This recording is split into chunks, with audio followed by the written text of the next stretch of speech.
993 воина прошли маршем в составе парадных расчетов по центральным улицам Сухума. Это абхазские военные, сотрудники правоохранительных органов, воспитанники международной смены военно-патриотического лагеря «Хочу стать десантником» администрации Нижнего Новгорода, а также российские военнослужащие. Бок о бок прошагали участники Отечественной войны народа Абхазии с теми, кто только становится на путь защитника Родины. По словам ветерана Хаджарата Хварцкия, парад – это неотъемлемая часть патриотического воспитания. Парад нужен. Это выброс энергии. Это то, что соединяет людей разных. И вот они должны увидеть, что такое парад. И счастливые лица тех, кто дошел. Это очень важно. Командовал парадом первый заместитель министра обороны генерал-полковник Беслан Свижба. Принимал парад министр обороны Владимир Ануа. А президент Бадра Гунба обратился с речью ко всем участникам торжества и многочисленным зрителям. Сегодня, спустя годы, мы ясно понимаем, борьба за независимость не завершена. Она продолжается в новой форме. К сожалению, соседняя Грузия по-прежнему не отказывается от реваншистских планов, что подтверждается неотказом подписать соглашение о неприменении силы и риторикой геополитиков. Но Абхазия твердо заявляет, мы будем защищать свою землю и не позволим никому вновь посягнуть на нашу свободу. Первый заместитель администрации президента России Сергей Кириенко зачитал приветственный адрес Владимира Путина и от себя лично добавил, что залогом победы в Отечественной войне народа Абхазии стала позиция первого президента Владислава Ардзинба. Он подчеркнул важность преемственности и верности заложенным в тот период традициям. Особая роль в этой победе принадлежит первому президенту Абхазии, национальному лидеру Владиславу Григорьевичу Ардзинбу.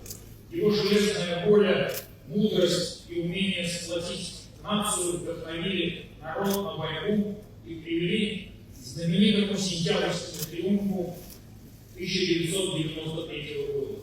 Он заложил фундамент современной абхазской государственности и крепкие отношения Абхазии и России. Задал высокую планку для новых руководителей республики.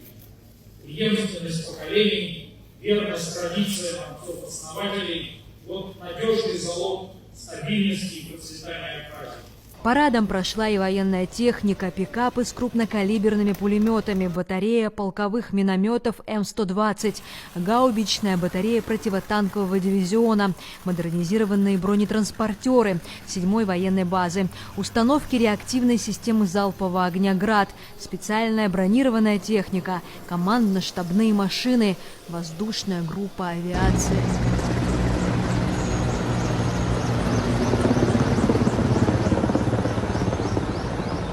По словам заместителя министра внутренних дел Беслана Чкадуа, в День Победы сотрудники, помимо того, что участвуют в параде, несут усиленную службу.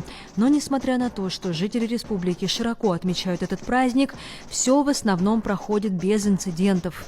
Надо сказать, что мы стараемся в этот день подойти абсолютно ко всем лояльно. Прежде всего, у нас нет цели и задачи кого-то наказать, привлечь к какой-то ответственности. Мы просим людей соблюдать и правила дорожного движения, соблюдать общественный порядок, не нарушать и с пониманием относиться друг к другу. Ну, естественно, просьба прежде всего, не садиться за руль пьяным, чтобы не создавать каких-то проблем, не омрачать праздник, не портить настроение людям, себе и окружающим. По статистике люди с пониманием относятся к таким просьбам? Я вам скажу, что это праздник, который объединяет весь народ, независимо от работы, службы и так далее. Люди относятся с пониманием, люди идут навстречу, и мы тоже стараемся вести себя очень корректно, чтобы не обострять, не провоцировать какие-то конфликты. День Победы и независимости – напоминание о том, ради чего погибли лучшие воины Абхазии. Когда мы вспоминаем горечь потерь, но одно дает силу для поднятия духа, то, что эти люди погибли не зря. Это самое главное. И благодаря вот этой мысли, лично я до сих пор живу, что это не зря, в надежде на то, что их мечта сбылась хотя бы частично.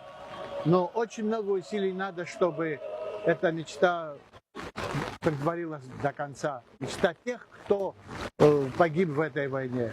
Это светлая память И мы должны, по-моему, вот это помнить и детям передавать, что они ради светлой мечты и свободы Абхазии, они сложили Как голову. вы считаете, эта мечта уже осуществилась или нам все еще предстоит ее реализовать?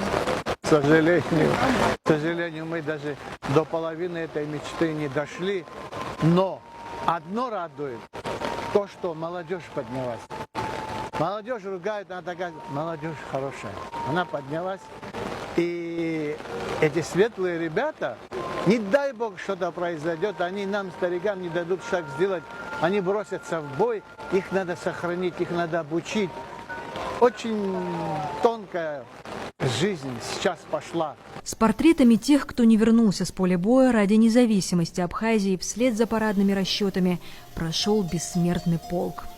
Марианна Котова, Владимир Капуза, Абаза ТВ.